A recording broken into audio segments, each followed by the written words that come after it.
Hey everyone, how are you? You have Mike and Sarah here, and today this is the big reveal of our 75-gallon aquarium that we've been building for our monster fish.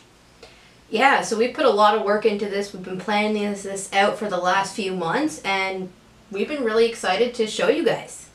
Yeah, so basically the concept for this is we wanted to have a tank that looked absolutely natural and beautiful, but that was also suitable for our big fish. So we did a couple of creative things in order to make that work, knowing with what our fish was like, and basically that he liked a hiding spot. So we kind of designed a tank in order to fulfill that for him. Yeah, so we put a lot of thought and planning into this, and this really all started well over a year ago now when we found this piece of driftwood here. So we have a few videos on that, and once I seen it, I had to have this piece. It was something that we went and collected ourselves, so it's pretty cool that we were actually able to finally incorporate this into a tank, and I think it looks pretty nice. Let's talk about what we put in this tank, because as you can see there's quite a bit of stuff in here. Sierra just mentioned the driftwood, so we did use a couple bags of 88 Amazonian soil. So this stuff here, I'll tell you, this stuff here is a lot better than the other planting substrates that I've used, like the Flora. You put a plant in and it just goes right in, and it looks very nice. So we use some Amazonian soil, and you can also see that we used here some 88 Colorado sand. Now we picked these up from our local retailer, yeah, here in town, Aquariums, and we were really happy that, I mean, everything was in stock, so that was nice and convenient, and I think this sand was well worth the investment because I think it looks really natural and really enhances the tank. Yeah. So basically, we also had the lava rock. We used that for a foundation. We could have used 88 power sand, but it would have costed us quite a bit because we would have needed at least probably 4 bags just to get that lift. So we didn't go exactly by the book, but it still looks amazing for what we did. Yeah, so I mean, like all hobbyists out there, we're always looking for ways that we can save money where it matters and then spend on what's really important. So just to give us some extra height, we put some lava rock in there just to give us a lava rock mountain as the foundation, and that was covered by the AQUA soil where all the plants are going. Yeah. So other than that, like I said, we did mention we had the dragonstone in there, which really kind of works with the wood, and I think it really fits and works nice with it. What do you think? Yeah, I think the dragonstone was a nice addition. I really think it gives it that natural kind of mountain or hillside kind of feel. And yeah, I think overall it turned out great. So for the filtration for this tank, the Hydor 600 Pro, that thing is just awesome. It does an amazing job. If anything, it does too well of a job. With all of our filtration on all of our other tanks, we always oversize it and go usually larger than what we need, and usually what our thinking is that our tanks, if anything, are only going to grow. They're not getting any smaller, so it's always nice to have something that's a little bit bigger. Now with this specific unit, when we had the power head that we were planning to use, which is the Corallia, we were planning to use that just for extra circulation to make sure there weren't any dead spots at all, but we found just using the canister alone, it was basically doing the job that we needed.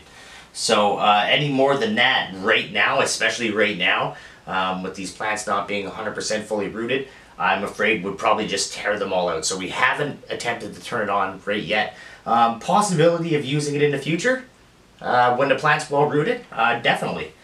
For right now though, I'm probably just going to take it out and see how it goes.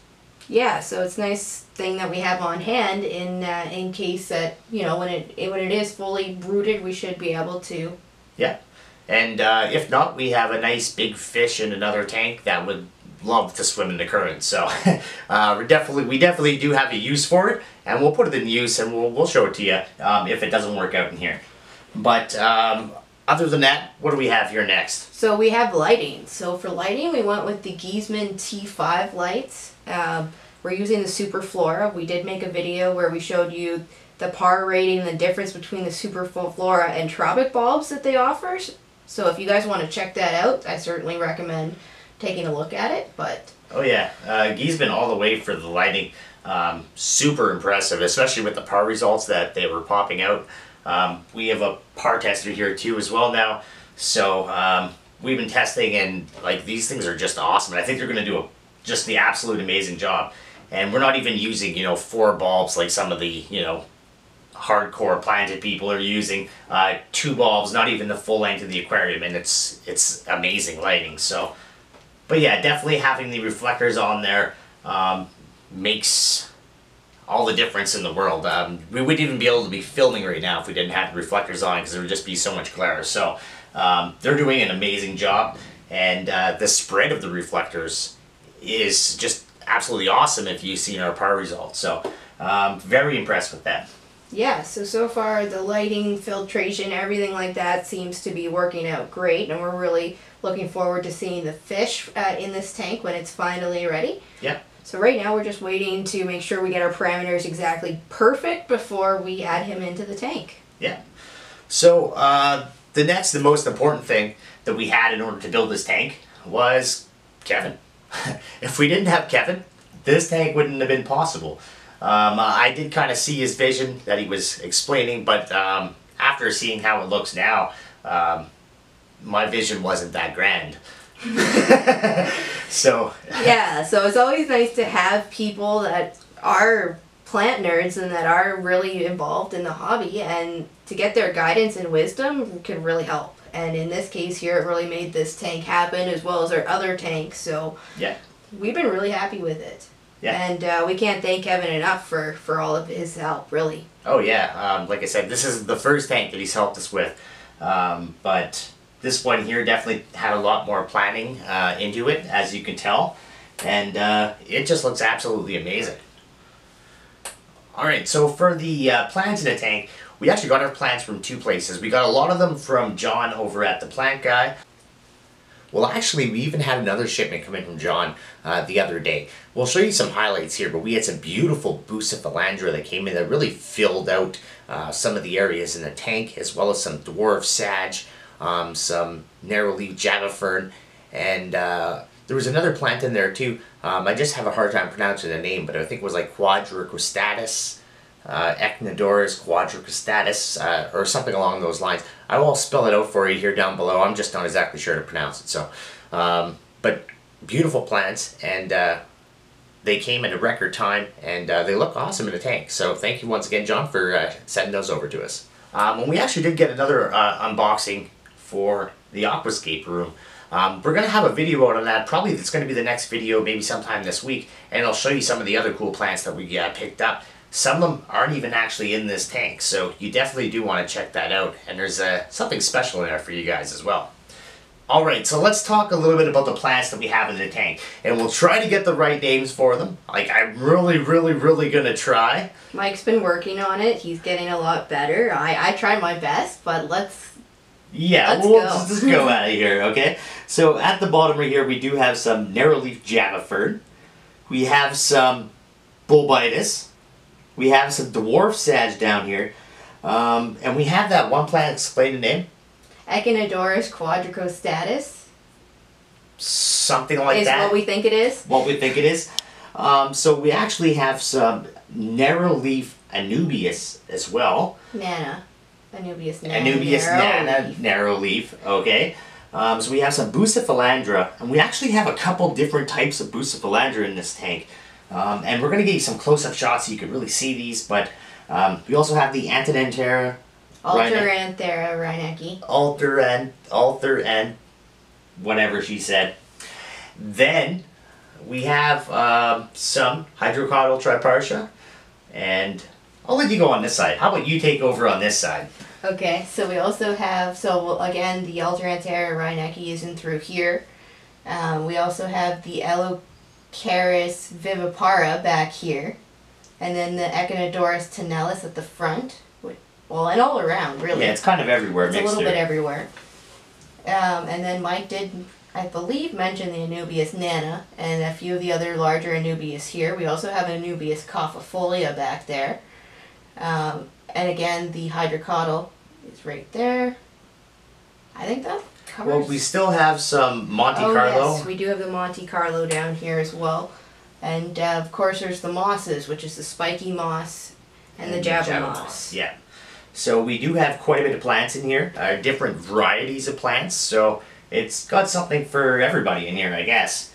Now, whether all these plants are going to stand up to my fish, I don't know. That's kind of a little bit questionable. But we tried our best in the process to pick plants that our fish wouldn't be able to destroy as fast, or more, I guess, for instance, we put narrow-leaf Java fern, because if he wants to swim through it, he's got less chance of breaking, you know, the plants by swimming through it. Yeah, there's a lot of thought put into this tank here, and it really was designed for our big fish, which was the ultimate goal, because at the end of the day, this is his tank, and that's kind of how we look at it, is we absolutely love the way it looks right now, and we hope that it's going to stay this way. And you guys stay tuned when we actually get him in here. It'll be interesting to see his reaction. Yes. Yeah. And we're going to get it on film. And we did have a discussion with him prior to this about not eating plants and not completely destroying them. And I think so far we're on the same page, because we have tried them with a few small plants here and there. Yeah. So and we do have him in with plants right now, and he is not touching the plants at all. He does not care about the plants. But it's going to be interesting to see what he does with a full tank. Yeah. Definitely a possibility that some of these things do get uprooted, and we may have to rearrange some things here and there. But I'm really interested to see how it goes. Yeah. So, yeah, that pretty much explains what we have going on here. Like I said, don't forget to check out the video that we're going to have out in a couple of days with the unboxing from the aquascape room, because there is something very cool and special in there for you guys. And, yeah. Yeah, so I hope you guys have enjoyed our build so far. If you do want to check out any of the other things like our filtration or our lighting or anything like that, we do have a playlist or a little series going on with that. But I'm really happy with how it's turned out so far, and just time will tell what how it turns out. Yeah. As I said. So thank you everybody for watching, and I hope you have yourself a great day.